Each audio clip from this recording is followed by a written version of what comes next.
Y por último, el marco teórico, ya como tal, que es el que más conocemos, ¿no?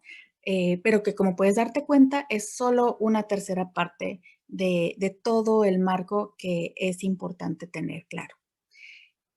También lo puedes encontrar como revisión de literatura. Algunos textos lo ponen como revisión de literatura. Y es aquí en donde vamos ahora sí a explicar el enfoque teórico. ¿Desde dónde estamos observando el tema? Tú ya llevaste teorías de la comunicación. Tú ya sabes que en el ámbito de la comunicación tenemos dos vertientes. Últimamente se habla de tres vertientes. Entonces, tenemos todas las vertientes funcionalistas, tenemos todas las vertientes de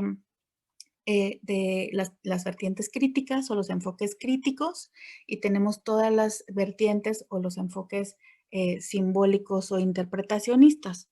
Dentro de las teorías funcionalistas, tú ya lo sabes, están todas estas teorías, por ejemplo, como la sociología de producción de mensajes, como la agenda setting, como el análisis del cultivo, como los usos y gratificaciones. Dentro de las teorías críticas, pues tenemos la economía política, los estudios culturales, que son pues los principales, porque dentro de estudios culturales entra todo el análisis de estereotipos, análisis por ejemplo, de movimientos culturales o de la globalización, etcétera, de los medios. Y pues dentro de los interpretacionistas, pues todo este trabajo que se hace directamente yendo a trabajar con las personas de manera más integral y que serían más bien como el análisis del discurso o los textos semióticos, análisis de textos más desde la semiótica, desde los símbolos, etcétera. Entonces, como bien sabes, tenemos estos tres enfoques. Y cuando hablamos del marco teórico no podemos mezclarlos. Tú tienes que identificar uno de ellos, en cuál, desde dónde estás viendo. Es como ponerte unos lentes y tú identificas, bueno, me voy a poner los lentes del funcionalismo, me voy a poner los lentes de lo crítico, me voy a poner los lentes del simbólico. Entonces, bueno, esta parte lo que nos va a decir o lo que tienes que identificar son quiénes son los autores principales. Pues si te decides, por ejemplo, por una teoría funcionalista, quizás por agenda setting, si vas a trabajar con tema de noticias, o con framing, por ejemplo, si vas a trabajar con mensajes, pues platícame quiénes son o platícale al lector quiénes son los autores principales, quiénes son los que han abordado el tema de framing y desde cuándo se ha empezado a hablar de estos temas. ¿Cuál es la premisa de la teoría? Bueno, pues no sé, agenda setting habla de tres niveles en que se establece la agenda. El primer nivel, en donde nos dice eh, qué tipo de temas son los que se abordan en los medios. El segundo nivel, que es el de los atributos que hay que darle a esos temas.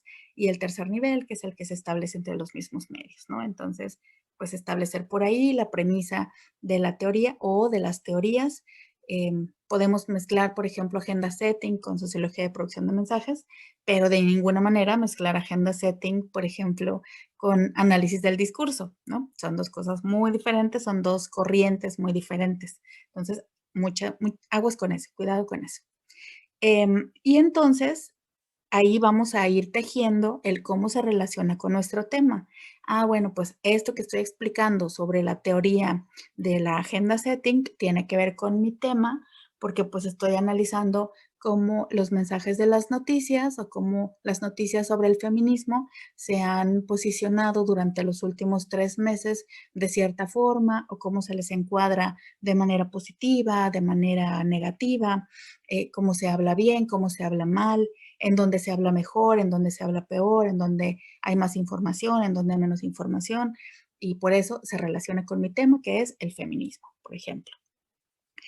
Los resultados más importantes que encontraron, por ejemplo, en todos los estudios de agenda setting vamos a encontrar, eh, por ejemplo, sobre cómo precisamente cómo abordan los medios ciertos temas de conflicto o ciertas temáticas se posicionan de manera positiva o negativa en ciertos momentos del año o en ciertos medios particulares. Entonces, eso nos ayuda también a situar qué es lo que queremos hacer nosotros con nuestro tema. Eso nos va a ir impulsando para decir, ah, bueno, seguro voy a encontrar algo similar o algo que va más o menos por el mismo camino si sigo la misma línea.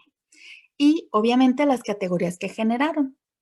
Agenda Setting, por ejemplo, estableció estos conceptos que son los atributos, los encuadres o los framings. Bueno, esos los tendríamos que describir o que explicar en el marco conceptual, y aquí en la parte del marco teórico es donde voy a hablar de cómo eso tiene que ver con mi tema, ¿no? Cómo eso que ya expliqué que es un encuadre, aquí yo estoy encontrando que hay encuadres negativos, que hay encuadres positivos o que hay encuadres de color, que hay encuadres, etcétera, lo que haya encontrado alguno de los autores y que a nosotros nos sirva, ¿no? Entonces, bueno, eh, para este marco, para hacer este marco, necesitamos poner en práctica dos cosas bien importantes, que sería una lectura profunda. Necesitamos revisar con mucha atención qué dicen los autores. Cuando me habla un autor, revisar muy claramente qué teorías identificó, cuáles fueron sus hallazgos, de qué manera hizo su trabajo. Una lectura profunda. Yo sé que muchos de ustedes pusieron por ahí al inicio que pues una de las cosas que se les complicaba era precisamente la lectura. Pero recuerden que tenemos a la mano muchas funcionalidades que nos ayudan, como la lectura inmersiva. Muchos PDFs ya tienen también un reader que te ayuda a leer, entonces tú puedes ir escuchando mientras vas haciendo tu resumen por aparte, ¿no? O buscar de pronto también en YouTube o en alguna otra plataforma, quizás algún resumen también respecto a la teoría, también se vale, nada más recordar que sean fuentes citadas y que sea todo de la manera más ética e íntegra posible, ¿verdad? Y por último, más bien, la segunda cosa que necesitamos es analizar la información. Entonces, necesitamos una lectura profunda y necesitamos un análisis claro de la información, porque entonces si no analizamos la información, no vamos a saber cómo ligarlo o cómo relacionarlo con nuestro tema. ¿Dónde vamos a buscar el marco teórico? Mucho ojo, el marco teórico no se busca en documentales, el marco teórico no se busca en películas, no se busca en reportajes, en reseñas, sí se tiene que buscar en artículos de investigación, en libros resultado de reportes de investigaciones, en reportes de proyectos de investigación. Les recomiendo muchísimo que revisen los anuarios, por ejemplo, los anuarios CONEIC o los anuarios AMIC, las memorias, por ejemplo, de congresos como ADAIC, como AMIC también. Búsquense cuáles son los principales congresos, FELAFAX, por ejemplo, los principales congresos de comunicación que hay en Latinoamérica, que hay a nivel internacional, que es, por ejemplo, el ICA, ICA, son de los principales congresos a nivel internacional. Y esos, por ejemplo, presentan siempre memorias. Estas memorias tienen investigaciones completas que se presentaron en ponencias y que esos van a ser nuestro marco teórico. Pueden buscar también en la biblioteca de la universidad, tanto de esta como de otras bibliotecas abiertas. Busquen, por favor, tesis que ya se generaron, porque esas también nos ayuda a revisar qué ya se hizo y a partir de eso poder establecer también un punto de partida para lo que nosotros queremos hacer. Recuerden, por favor, que los ensayos son contextuales, nos ayudan al contexto, pero no son teoría, ¿no? Los ensayos no son teoría. Necesitamos investigación para sustentar investigación. Nada más les recomiendo algo con muchísimo cuidado. Cuando empezamos a revisar y hacer nuestros marcos, de pronto podemos caer en algo pues, que es muy común. Esta es una frase de Sherlock Holmes del libro de Scandal in Bohemia.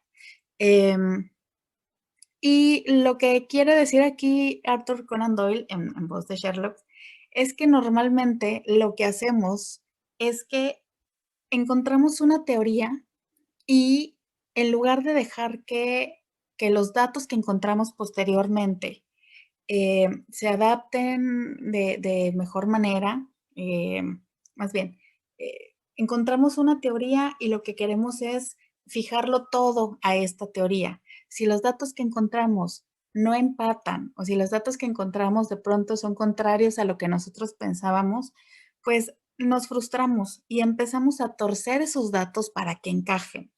Em, de pronto, si tenemos una teoría, por ejemplo, de la que hablábamos ahorita, que era agenda setting, en la que nos dice que, pues, normalmente las personas tienden a recordar las noticias un máximo de 6 semanas posteriores y normalmente piensan en las noticias negativas y no en las positivas. Y cuando nosotros quizás estamos haciendo nuestras encuestas o nuestras entrevistas y encontramos que la mayoría de las personas nos dicen lo contrario, que se acuerdan de noticias de hace 6 meses, por ejemplo, y que se acuerdan sobre todo de noticias positivas, pues esto ya no encajaría, ¿no? Entre comillas, con nuestra teoría. Por el contrario, le estaría echando por tierra, ¿cierto? Y nos empezamos a frustrar y lo que queremos es que nuestros datos encajen en la teoría. Y no, o sea, podemos entonces también modificar o aportar a esa teoría. Podemos decir, oye, pues esta teoría funcionaba de esta manera hace 10 años, pero pues actualmente las generaciones o quizás esta nueva generación o quizás la gente de cierta edad o de cierto nivel socioeconómico o de cierta preparación, pues entonces piensa de manera diferente, ¿no? Eso es una parte muy importante que necesitamos tomar en cuenta. Entonces, no traten de que sus datos a fuerza entren dentro de la teoría, dejen que fluya la teoría y si algo no encaja, también se vale decir, pues yo encontré esto que es totalmente contrario a lo que dicen los teóricos y también se vale decirlo, ¿de acuerdo? Entonces, bueno, el contexto es toda esa parte que nos permite saber en dónde estamos, en qué año estamos, qué está pasando, qué cuestiones económicas, sociales, culturales están enmarcando nuestro tema. Los conceptos que son lo que nos van a dar claridad, lo que nos van a definir, nos van a explicar de mejor manera qué puntos tengo yo que enfocarme, en qué tengo que centrarme y la teoría que es este encuadre, esta orientación que me va a decir, que me va a sostener, que me va a ayudar a sustentar lo que yo estoy tratando de encontrar. No parto de cero, alguien más ya lo hizo, alguien más ya lo explicó. Tomemos esa información y partamos de ello para entonces sí construir nuestro marco de referencia. ¿De acuerdo? Todavía no terminamos, nos faltan algunas cosas por concluir, pero entonces, bueno, vamos a, eh, vamos a hacer una actividad y ahorita continuamos.